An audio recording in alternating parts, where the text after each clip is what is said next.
اعوذ باللہ من الشیطان الرجیم، بسم اللہ الرحمن الرحیم۔ آپ دیکھ رہے ہیں سپر سٹوری، میں ہوں محمد آصف علی۔ نئے آنے والے دوست جلدی سے چینل کو سبسکرائب کریں، پرانے دوستوں سے درخواست ہے دوسروں کے ساتھ شیئر کریں، لائک کریں اور کمنٹ کے اندر اپنی رائے کا اظہار ضرور کریں۔ آج کی سٹوری جو میں لایا ہوں وہ بہت ہی کمال کی ہے، بہت ہی اچھی ہے، ضرور سنیے گا اور دوسروں کے ساتھ ضرور شیئر کریں۔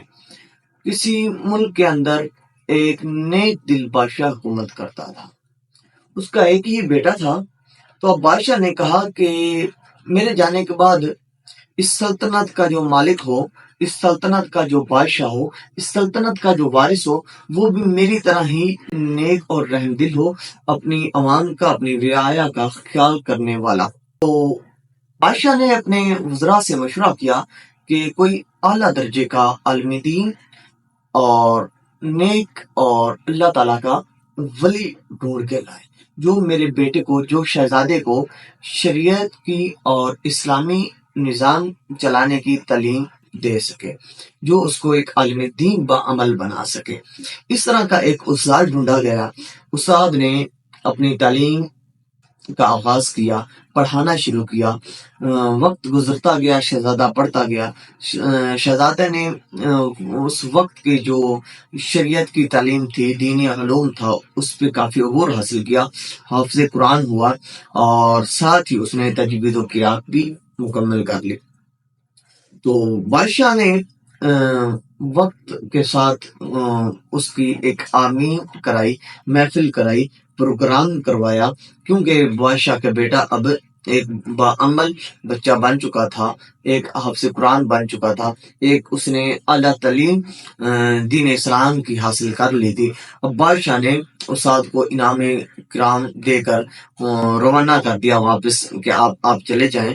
استاد نے کہا کہ ایسا کریں کہ کل جو نا شہزادے کو ایک بار میرے پاس بھیج دیں، اس سے کچھ بات کرنی ہے، اس کو کچھ اور سکھانا ہے، اس کے بعد جو نا یہ واپس آ جائے گا۔ تو بادشاہ نے کہا ٹھیک ہے، میں کل شہزادے کو آپ کے پاس بھیج دوں گا۔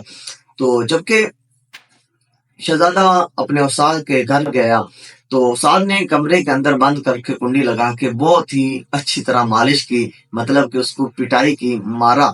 تو بادشاہ کا جو بیٹا تھا، شہزادہ تھا، وہ واپس اپنے محل میں آیا، اپنے بادشاہ باپ کو کہا کہ استاد نے آج میرے ساتھ بہت زیادتی کی ہے، مجھے بہت مارا ہے، یہاں تک کہ میری کوئی غلطی بھی نہیں تھی، حالانکہ میری کوئی غلطی بھی نہیں تھی، مجھے بہت زیادہ مارا ہے، یہ دیکھیں میرے جسم پر نشان پڑ گئے ہیں۔ تو بادشاہ نے کہا اچھا ٹھیک ہے، میں آپ کے استاد سے پوچھوں گا یا آپ نے کوئی ضرور غلطی کی ہوگی، کیونکہ بادشاہ ایک سمجھدار انسان تھا۔ تو اس نے کہا کہ استاد ایسے نہیں مارتا، استاد جب بھی مارتا ہے کوئی اس میں حکمت عملی ہوگی، کسی وجہ سے مارا ہوگا، اس لیے اس نے کہا ٹھیک ہے، میں آپ کے استاد سے بات کر لوں گا، پریشان نہ ہو۔ تو جب اس نے ساتھ ہی اپنی والدہ سے بھی کہہ دیا کہ اماں حضور یہ دیکھیں مجھے استاد نے اتنا زیادہ مارا ہے، تو اس کی ماں، اس کی والدہ نے بھی کہا ٹھیک ہے، میں بادشاہ سے بات کروں گی، آپ کے باپ سے بات کروں گی، تو وہ آپ کے استاد سے بات کرے اور پوچھے کیوں مارا ہے۔ خیر وقت گزرتا گیا، بادشاہ کا انتقال ہو گیا، تو وہ شہزادہ تخت نشین ہوا، محل کے اوپر بیٹھا، اپنے دربار کے اندر آیا، تو سب سے پہلے اس نے حکم دیا کہ میرے استاد کو گرفتار کیا جائے، کیونکہ وہ اب بادشاہ بن چکا تھا۔ وہ شہزادہ جو تھا وہ تخت نشین تھا، ہر چیز کا مالک تھا، کہ اس نے فوراً حکم دیا اپنی پولیس کو، اپنی جو فوج تھی اس کو فوراً حکم دیا کہ میرے استاد کو گرفتار کیا جائے اور فوراً محل میں بلایا جائے۔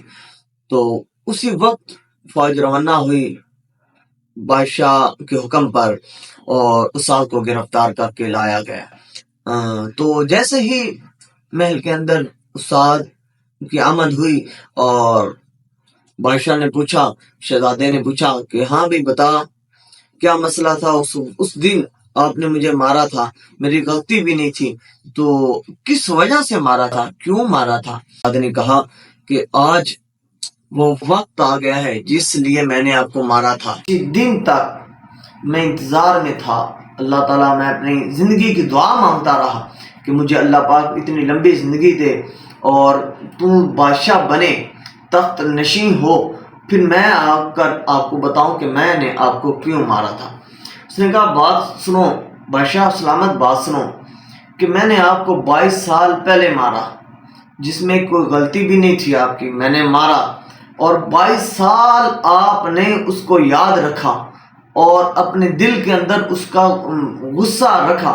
تو یہ سوچ لینا میں نے اس لیے مارا تھا کہ اب تم بادشاہ بن چکا ہے، اب اس تخت پر بیٹھ چکا ہے، اب یہ رعایا مکمل تیرے کنٹرول میں ہے، تو کسی کے ساتھ ظلم زیادتی سوچ سمجھ کر کرنا، کسی کے اوپر ہاتھ بھی اٹھانا تو سوچ سمجھ کر اٹھانا، کیوں کل قیامت کے دن وہ نہیں بھولیں گے جو ان کے ساتھ تم نے ظلم کیا ہوگا، وہ نہیں بھولیں گے، وہ اللہ کی بارگاہ میں ضرور التجا کریں گے، وہ اس دن مظلوم ہوں گے اور پھر ان کا ہاتھ ہوگا اور تمہارا گریبان ہوگا۔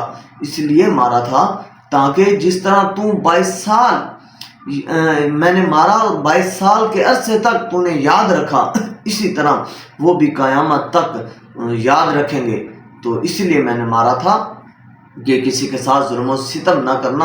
آج جیسے میں تمہاری بارگاہ میں، تمہاری کچہری میں کھڑا ہوں، تمہارے سامنے کھڑا ہوں، اسی طرح کل تمہیں اللہ کے حضور بھی کھڑا ہونا ہوگا۔